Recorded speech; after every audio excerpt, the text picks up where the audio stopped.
Hello, and welcome back to Haunted Origins. In today's video, we are kicking off a new series, where we explore the haunting stories of some of the deadliest disasters in the world. Today, we relive the haunting days and hours leading up to the deadliest maritime accident in American history, a disaster so large, its record death toll has stood for over 150 years, a day where over 1,000 souls lost their lives, and 1,000 more fought for survival. This is their story.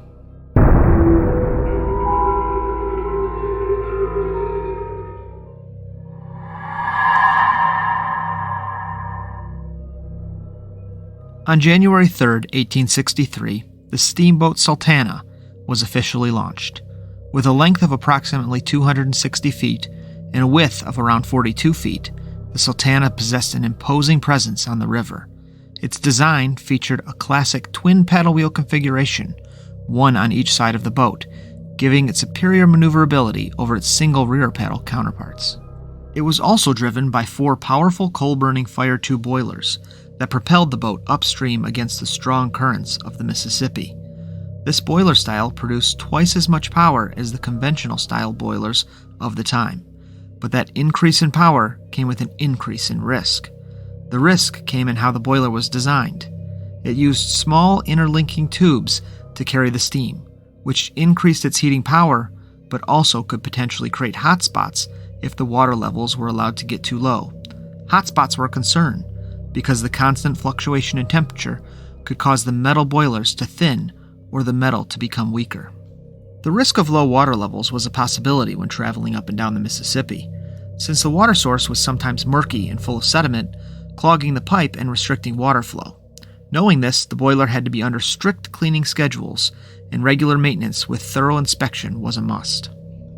The Sultana was constructed during the height of the American Civil War, and it played a crucial role in the transportation of troops, supplies, and civilians along the Mississippi River. But in 1865, the Civil War was reaching its end, and the Sultana and its captain, James Cass Mason, were looking for new ways to make a profit. On the fateful morning of April 15, 1865, the United States mourned the loss of President Abraham Lincoln, who succumbed to the wounds inflicted by a gunshot the previous night. As news of his passing reached the docks of Cairo, Illinois, where the steamboat Sultana was docked, it marked a somber moment in history. In an era devoid of instant communication mediums like the internet, television, or radio, information traveled slowly, relying on word of mouth and printed publications. The tragic event presented an opportunity for the Sultana and its captain. Seizing the moment, Captain Mason gathered stacks of the Cairo newspaper and embarked on a journey down the river, bound for New Orleans. His mission? To disseminate the news and distribute copies of the newspaper, thus ensuring that the nation was informed of the president's untimely demise, and making a little extra profit for himself. During an overnight stop at the port of Vicksburg, Mississippi, the Sultana found itself in the company of Captain Reuben Hatch, a Union Army captain tasked with overseeing a parole prison camp nearby. With the Civil War drawing to a close, the release and reparation of prisoners from Confederate camps like Cahaba and Andersonville became imperative. Recognizing an opportunity in the government's offer of compensation for transporting these released soldiers northward, Captain Hatch approached Captain Mason, well aware of his propensity for seizing adventurous opportunities. Hatch proposed a mutually beneficial arrangement. He would ensure a full complement of released prisoners for transport aboard the Sultana, and in return, Mason would share a portion of the profits with him. The compensation rate stood at $2.75 per enlisted man and $8 for any officer, making the proposition potentially lucrative for both parties. With the deal sealed, the Sultana embarked to complete its journey to New Orleans, where it arrived on April 21st, carrying 70 passengers, 85 crew members, and a small shipment of livestock. Eager to expedite its return to Vicksburg for the lucrative prisoner transport, the Sultana wasted little time in New Orleans. However, as it headed north along the Mississippi River, disaster struck. A major setback occurred when one of the ship's 4 main boilers developed a leak, causing a significant decrease in speed. Limping into port into Vicksburg, the Sultana found itself in dire need of both repairs and the loading of the prisoners. Time was of the essence as the crew worked frantically to address the boiler issue and not miss out on their potentially lucrative deal. As a mechanic assessed the damage, it became evident that the affected section required extensive replacement, a task that would demand several days at minimum to complete. However, the urgency of Captain Hatch's arrival at the docks with an unexpected bounty of 1,400 prisoners prompted Captain Mason to reassess a repair strategy.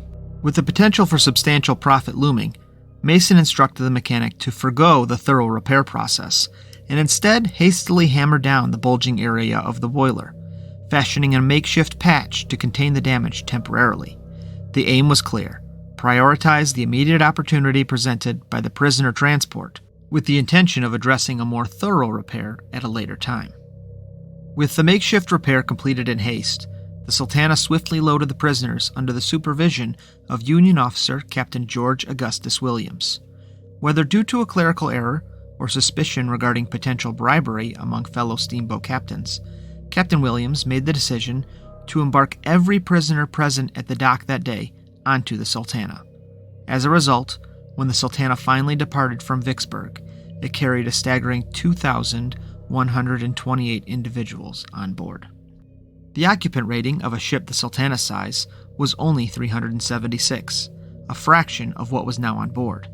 The weight of this overload strained the ship's wooden deck, causing it to creak and flex under the immense burden. Despite the precarious conditions, the Sultana set out from Vicksburg on the evening of April 24th, its lower position in the water and noticeable listing serving as an ominous omen of the journey ahead. Continuing its journey northward, the Sultana reached Helena, Arkansas on April 26th, making a brief stop. Later that evening, at 7 p.m., it arrived in Memphis, where its cargo of sugar was unloaded, along with 200 of its passengers. Resuming its voyage at midnight, the ship briefly anchored offshore to replenish its coal supply from a nearby barge. By 1 a.m., the Sultana was back on course, steaming northward along the river once more. Over the following hour, the Sultana and its crew pushed forward as swiftly as the overcrowded vessel would allow. However, navigating under such circumstances was exceptionally challenging due to the current conditions of the Mississippi River. The recent devastating flood, the worst on record, had expanded the river to a width of up to 3 miles in certain areas, causing it to overflow and submerge shoreline trees. Consequently, a stronger than usual downriver current impeded the Sultana's progress, forcing it to exert extra effort. Combined with the vessel's overcrowded state, these conditions created a perilous situation. Tragedy struck merely 7 miles from Memphis at 2 a.m. on April 27th, when the first of the Sultana's 4 boilers exploded, followed swiftly by 2 more. The force of the explosion tore through the deck above, obliterating the pilot house. Now incapacitated and engulfed in flames, the ship drifted helplessly along the river. The initial explosion unleashed a chaotic scene of horror and devastation on board the Sultana.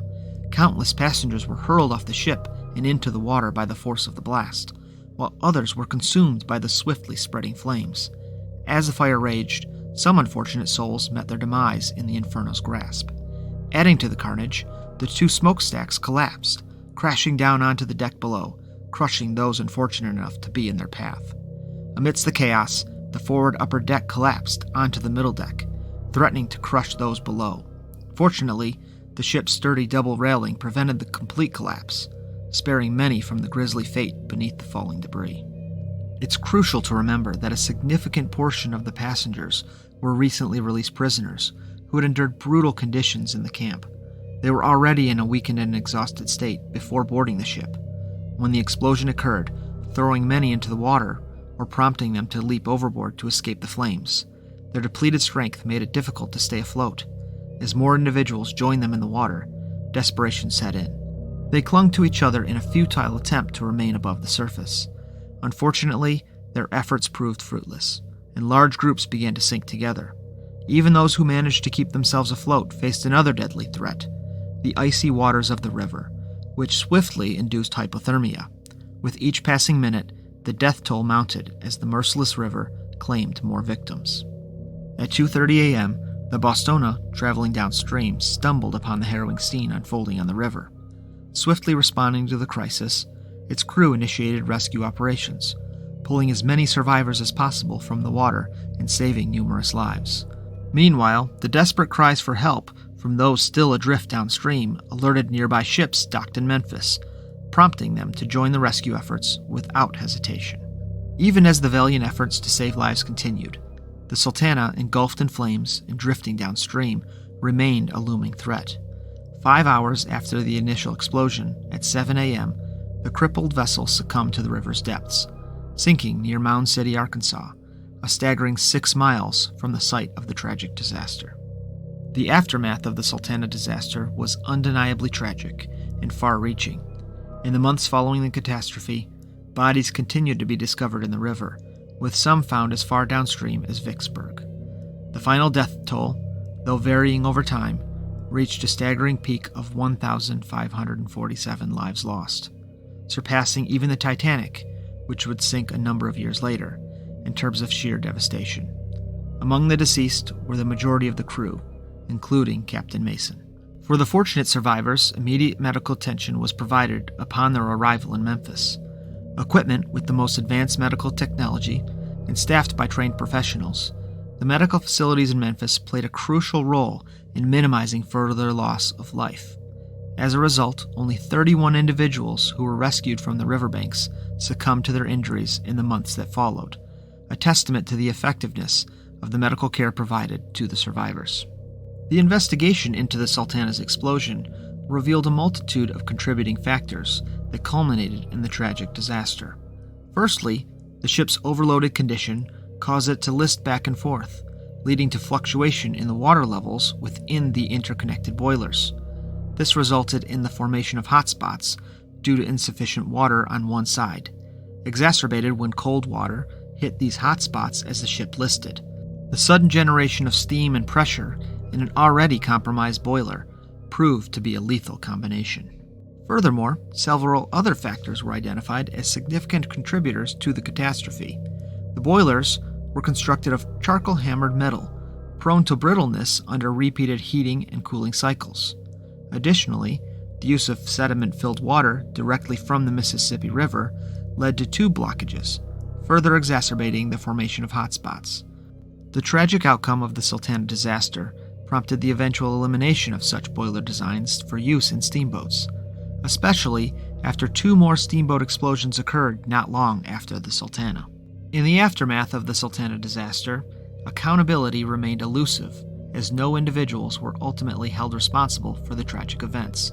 The only individual to face legal proceedings related to the disaster was Captain Frederick Speed, who was implicated due to his involvement in sending prisoners to the docks for loading onto the Sultana. However, his conviction was later overturned on the basis that he never physically participated in the loading process, as he remained at the prison camp. Captain George Williams, who oversaw the loading of the prisoners onto the Sultana at the docks, was never brought to trial. As an Army officer, the military declined to pursue charges against one of its own, shielding Captain Williams from legal repercussions. Similarly, Captain Reuben Hatch, who brokered the deal with Captain Mason, managed to avoid persecution by swiftly leaving the military to sidestep a court-martial. Ultimately, the brunt of the blame fell upon the shoulders of the Sultana's captain, James Mason, who tragically perished along with the ship. Despite his demise, he was perceived as the individual ultimately responsible for the disaster, paying the ultimate price for his actions. The tragedy of the Sultana has left an unforgettable mark on American history, standing as the largest maritime disaster ever to occur on United States soil. Its legacy endures through numerous memorials erected along the Mississippi River, as well as in the hometowns of those who have perished. In a significant development, the wreckage of the Sultana was finally located in 1982, buried 32 feet beneath a soybean field on the Arkansas side of the river. The river's shifting course over the years meant that its current flow was situated 2 miles east of its location in 1865. In the town of Marion, Arkansas, near the site of the discovery, a museum now stands in honor of the Sultana and those who lost their lives aboard it. Among the museum's exhibits is a wall bearing the names of every crew member and passenger who were on board the Sultana on that fateful day, April 27, 1865. Through these memorials and exhibits, the memory of the Sultana disaster is preserved, ensuring that the victims are never forgotten. That will do it for today's story. Thank you for listening. If you enjoyed our story today, please subscribe to the channel so you don't miss our next story. And if you made it this far, please leave a comment for us about a tragedy you've heard of but want to hear more about. We might just add it to a future episode.